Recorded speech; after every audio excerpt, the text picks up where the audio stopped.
జై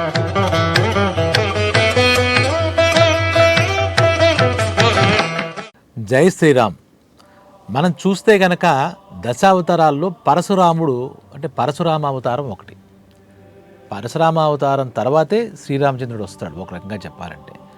అంటే ఈ దశావతారాలు మనందరికీ తెలుసు. మత్స్యావతారం, కూర్మావతారం, వరాహావతారం, నరసింహావతారం, అలాగే చూసుకుంటూ వెళ్తే నరసింహావతారం తర్వాత వామన అవతారం, తర్వాత పరశురామ అవతారం అంటే 6వ అవతారం.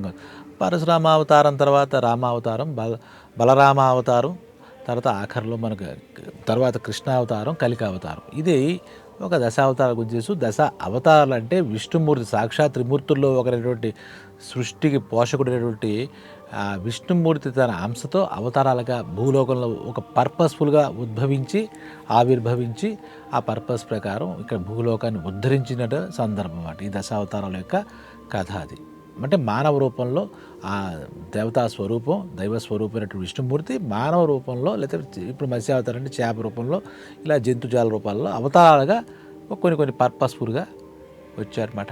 తర్వాత ఈ పరశురామ అవతారానికి ఇక్కడ మనకు సమస్య ఏమిటంటే, ఇవాళ చెప్పుకోదగ్గ విశేషాలంటే దశావతారాలలో ఒకటైనటువంటి పరశురాముడికి పరశురాముడు అంటే ఆయన పుట్టింది మన జమదగ్ని మహర్షికి పుట్టాడు. తండ్రి మాట జమదగకుండా తల్లికి తల నరకమంటే కూడా పరశురాముడు ఆయన చెప్పాడు, తల నరికాడు. ఆయన చరిత్రలో చాలా చరిత్ర ఉన్నటువంటి వ్యక్తి. ఆయనకి చాలా పౌరుషం ఎక్కువ. ఆయన అవడానికి బ్రాహ్మణతత్వం అయినప్పటికీ క్షాత్రం అంటే పౌరుషం ఎక్కువ. అందుకే మిగిలిన ఏ మహర్షికి లేనటువంటి ఆయన జమదగ్ని మహర్షి కొడుకు కాబట్టి పరశురాముడు చూస్తే మన ఇది పురాణాల్లో చూస్తే చూడడానికంతా ఒక మహర్షిలాగా ఉంటాడు. కానీ ఎవరికీ లేనటువంటి పరశు అంటే ఒక గొడ్డలు ఉంటుంది అన్నమాట. ఆయన చేతిలో ఎప్పుడూ గొడ్డలు ఉంటుంది. ఆయన స్వభావం చాలా కోపిష్టి అని కూడా మనం చెప్పుకోవచ్చు. అంటే పౌరుషం ఎప్పుడు అలా అగ్ని జ్వలిస్తున్నట్టుగా ఉంటాడు పరశురాముడు. ఆ పరశురాముడికి మన భూలోకంలో ఎక్కడ ఇంతలా అయినప్పటికీ కూడా ఎక్కడా కూడా దేవాలయాలు లేవు. ఎక్కడా కూడా దేవాలయాలు లేనప్పుడు ఆయన విగ్రహాలు ఉండవు. అటువంటిప్పుడు ఆయనకి పూజలు కూడా ఉండవుగా. మరి కారణం ఏంటి? దానికి ఏదో కారణం ఉంటుంది కదా. గమనిస్తే ఆయన 21 సార్లు ఆయన యుద్ధం కూడా చేసేవాడు. ఆయన పరిస్థితులు బట్టి యుద్ధం కూడా చేశాడు. చాలా అంటే విష్ణుమూర్తి అవతారం. ఇంకా ఆయన గురించి మన ఆల్మోస్ట్ రాముడు పరశురాముడు ఈ దశావతారాలకు ఒకటే అంశ, విష్ణు అంశ కాబట్టి వాటిలో ఒకటి ఎక్కువ ఒకటి తక్కువ. అయితే రాముడికి కృష్ణుడికి ఇలా ఇంతమందికి మనకి చేస్తే పరశురాముడికి పర్టికులర్గా ఎందుకు లేదు అనే మాటకు వస్తే కనుక 21 సార్లు ఆయన దండయాత్రలు చేసి యావత్ భూమండలాన్ని ఆయన స్వాధీనం చేసుకున్నాడు. దానికి కొన్ని కథనాలు ఉన్నాయి. యావత్ భూమండలాన్ని ఆయన చేసుకున్నాడు. 21 సార్లు ఆయన యుద్ధం దండయాత్రలు చేసి మొత్తం మొత్తం విశ్వంలో ఉన్న యావత్ భూమండలాన్ని ఆయన స్వాధీనం చేసుకున్నాడు. సరే, అంతవరకు బాగుంది. తర్వాత ఒక సరస్వతి యాగం అని చెప్పి ఒకటి తలపెట్టి ఆ యాగం చేసి కశ్యప మహర్షిని ఆయనకు అర్హత ఉందన్నట్టుగా చూసి ఈయన యుద్ధంలో అంటే ఈ దండయాత్రలు చేసి చేసిన ఈ భూమిని మొత్తం ఆయనకి ధారాదత్తం చేశాడు. అంటే ఆయనకి దానం చేసేసాడు పరశురాముడు. ఈ మొత్తం భూమిని ఏదైతే ఆయన భూమి తన చేతిలో పెట్టుకున్నాడో, గెలిచాడో దాన్ని తీసేశాడు. అందుకే ఈ కశ్యప మహర్షికి దానం చేశాడు కాబట్టి భూమికి కాశ్యపి అనే పేరు కూడా వచ్చిందనమాట. అంటే ఈయన దానం చేశాడు, ఆయన దానం పుచ్చుకున్నాడు కాబట్టి ఈ కశ్యప మహర్షిది అనమాట. ఈ భూమండలం అంతా కశ్యప మహర్షిది కాబట్టి కాశ్యపి అని కూడా ఆ పేరు వచ్చింది. అలా కూడా పిలుస్తూ ఉంటారు. సరే, వచ్చిన తర్వాత ఇక్కడ మనకి ఎప్పుడైనా మనం ఎవరికైనా ఏదైనా దానం చేస్తే దాని మీద మనకి దానం చేసిన వ్యక్తికి అధికారం ఉండదు. పుచ్చుకునే వ్యక్తికి సంపూర్ణ అధికారాలు వచ్చేస్తాయి తప్పితే ఇచ్చిన వాడికి అధికారం ఉండదు. కాబట్టి ఈ భూమండలం మీద పరశురాముడు మొత్తం దానం చేస్తాడు కాబట్టి 1 ఇంచు స్థలం కూడా ఉంచుకోకుండా ఆయనకి ఇక్కడ ఉండే అవకాశం లేదనమాట.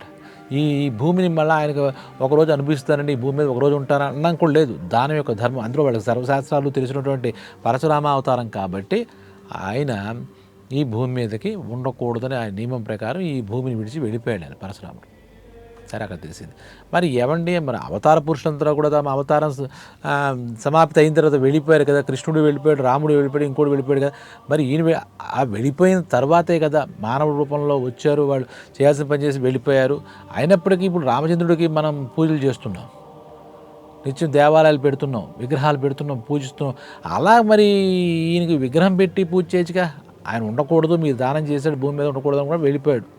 పరశురామ అవతారం సమాప్తి అనుకుందాం అని మాట వచ్చినప్పుడు ఉండకూడదనం కదా, ఆ నియమం భంగం చేయకూడదు. దానం చేసేసాడు, భూమి దానం చేశాడు.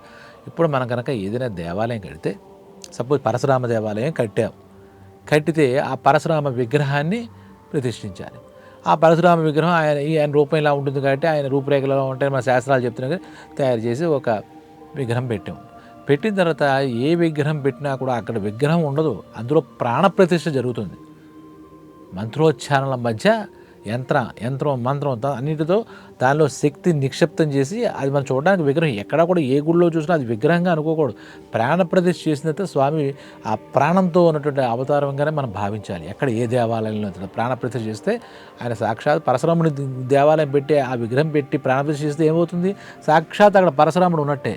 అప్పుడు కూడా ఈయన దానం చేసిన తర్వాత మళ్ళీ ఈ భూమి మీదకి వచ్చినటువంటి ఆ నియమ భంగం జరుగుతుందన్నమాట. కాబట్టి పరశురాముడు లేడు, పరశురామ విగ్రహం కూడా దేవాలయంలో పెడితే ప్రాణప్రతిష్ఠ జరుగుతుంది కాబట్టి ఆయన సాక్షాత్ అక్కడ ఉన్నట్టే అవుతుంది. కాబట్టి ఆ పరశురామ విగ్రహాలు లేవు. ఇంకా విగ్రహం లేనప్పుడు పూజలు ఎలా ఉంటాయి, పూజలు కూడా ఉండవన్నమాట. కాబట్టి ఆయన పరశురామ అవతారం కూడా చాలా గొప్ప అవతారం అయినప్పటికీ ఆయన మనకి విష్ణు అంశతో అవతారంగా వచ్చి 6వ అవతారంగా మన భూమి మీదకి వచ్చినప్పటికీ ఈ కారణం చేసి భూమిని మొత్తం దానం చేయడం వల్ల ఆయన భూమి మీద ఉండకూడదు కాబట్టి అనుభవించకూడదనే ఆ నియమాన్ని అనుసరించి ఆయన లేడు. ఆయనకు అలాగే ఆ నియమాన్ని అనుసరించి మనందరం కూడా ఆయన విగ్రహాలు పెట్టాం. అదే రకంగా విగ్రహం పెడితే ప్రాణప్రతిష్ఠ చెప్పేకున్నాం కదా. అయితే ఒక శ్రీరామచంద్రుడు దాని తర్వాత వచ్చే అవతారం జానకమ్మని పెళ్లి చేసుకున్న తర్వాత శివధనసు తెలుసు, స్వయంవరంలో శివధనసు ఎక్కువ పెట్టి ఆ సీతమ్మని సొంతం చేసుకుని అక్కడికి మిథిలానగర్ నుంచి అయోధ్యానగర్ వెళుతున్న దారి మధ్యలో ఈయన ఒకసారి పరశురాముడు అక్కడ శ్రీరామచంద్రుడికి కలిసాట. శ్రీరామచంద్రుడు కలిసిన తర్వాత ఏమిటి అని మాట్లాడిన తర్వాత ఆయన ఒక విష్ణు ధనస్సు, ఇందాక చెప్పిన శివధనస్సు ఆయన వెరకూడదు, విష్ణు ధనస్సుని శ్రీరామచంద్రుడికి ఇచ్చాడు. అప్పుడు ఏమైంది అంటే సంఘటన, ఈ పరశురాముడు విష్ణు అంశతో ఒక అవతార పురుషుడుగా వచ్చాడు కదా, ఆయనలో ఉన్నటువంటి విష్ణు అంశ అంటే ఆ విష్ణు తేజం ఏం చెప్పిందంటే ఆ విష్ణు తేజం శ్రీరామచంద్రుడిలోకి ట్రాన్స్ఫర్ అయిపోయిందనమాట. చూడండి గమ్మత్తు, పరశురాముడిలో ఉన్నటువంటి విష్ణు అంశ అదే విష్ణు తేజం ఆ విష్ణు ధనుసు ఆయనకి ఇవ్వగానే ఆయనలోకి వెళ్ళిపోయిందంటే ఇప్పుడు ఏమైనా పరశురాముడు ఎవరిలోకి వెళ్ళిపోయాడు, సాక్షాత్ శ్రీరామచంద్రుడిలోకి వెళ్ళిపోయాడు. కాబట్టి ఇప్పుడు మనం పూజలు చేయట్లేదు, పూజలకి ఇదేం కాదు అనే భయం లేదు. ఎందుకంటే సాక్షాత్ శ్రీరామచంద్రుడు దేవాలయాలు పల్లెటూరుకు ఒకటి ఉంటుంది, గ్రామానికి ఒకటి ఉంటుంది, ఇంకా మాడితే ఒకటి కాదు 4 ఉంటాయి ఇక్కడ చాలా చోట్ల. రామాలయం లేని ఊరు లేదు, మనకు తెలిసే విషయం. కాబట్టి శ్రీరామచంద్రుడు సీతారాములు ఎక్కడ పూజ చేసినా కూడా రామచంద్రుడిలో ఆయన విష్ణు తేజం పరశురాముడు యొక్క విష్ణు అంశ వెళ్ళిపోయింది కాబట్టి, నిక్షిప్తమైంది కాబట్టి శ్రీరామచంద్రుడు చేసిన పూజలో మనం కూడా ఇండైరెక్ట్గా పరశురాముడు కూడా ఆయన అంశకు కూడా మనం పూజలు చేస్తున్నట్టుగా మనం చెప్పుకోవచ్చు అనమాట. అర్థమైందా మీకు? పరశురాముడు మహా గొప్ప అవతారమే. ఆయన చరిత్ర చెప్పుకుంటే చాలా ఉంది. పరశురాముడు చాలా శక్తి సంపన్నుడు అంటే దశావతారాల్లో ఇది ఒక్కొక్క పర్పస్, ఒక్కొక్క విషయం గురించి భూలోకంలోకి వాళ్ళ అవతారం కోసం ఎత్తారు. వాళ్ళు విష్ణు అంశతో వచ్చారు. ప్రతి అంశకి ప్రహ్లాదుని రక్షించడం కోసం, హిరణ్యకశిపుని చంపడం కోసం అక్కడ నరసింహావతారంగా వచ్చాడు. అలాగా ఆ వేదాలు, సోమకుడనే రాక్షసుడు ఉంటే ఆ వేదాలు ఎత్తుకుపోతాడు అతను. ఆ సోమకుడిని సంహరించి వేదాలను మళ్ళా తిరిగి తీసుకురావడానికి ఇక్కడ మత్స్యావతారంగా ఎత్తాడు. భూమాతను హిరణ్యాక్షుడైన రాక్షసుడి బారి నుంచి భూమాతను రక్షించడం కోసం కూర్మావతారం ఎత్తుతాడు. తెలుసుగా, ఇవన్నీ మనకి చదివితే ప్రతి అవతారంలో కూడా మనకి ఒక అంశ ఉంటూనే ఉంటుందన్నమాట. లేకపోవడం ఏమీ లేదు. తెలుసుకున్నారు కదా. ఇప్పుడు మనకి పరశురాముడికి గుళ్ళు లేకపోవడం, దీని వెనకాల పూజకు అనర్హత, ఆయన మీద ఏం శాపాలు అవేం లేవు. సాక్షాత్ దశావతారంలో ఒక అద్భుతమైనటువంటి అవతారం పరశురామ అవతారం. ఈ భూమిని మొత్తం దానం చేయడం వల్ల ఆయనకి మనం దేవాలయాలు నిర్మించి ప్రత్యేక పూజలు చేయట్లేదు. ఆయనలో ఉన్నటువంటి విష్ణు అంశ శ్రీరామచంద్రుడిలోకి వెళ్ళిపోయిందని చెప్తారు. కాబట్టి శ్రీరామచంద్రుడు చేసిన పూజల్లో ఆయన భాగం పరశురాముడు కూడా చెందుతుంది. పరశురాముడు కూడా మనం చేస్తున్నట్టుగా మనం భావం చేయొచ్చు. ఇది పరశురామ అవతారం యొక్క విశేషం. తెలుసుకున్నారు కదా. మళ్ళీ మరో అంశంతో మీ ముందుకు వస్తాను. అంతవరకు సెలవు. Thank you. నమస్తే, మీ పరమహంస.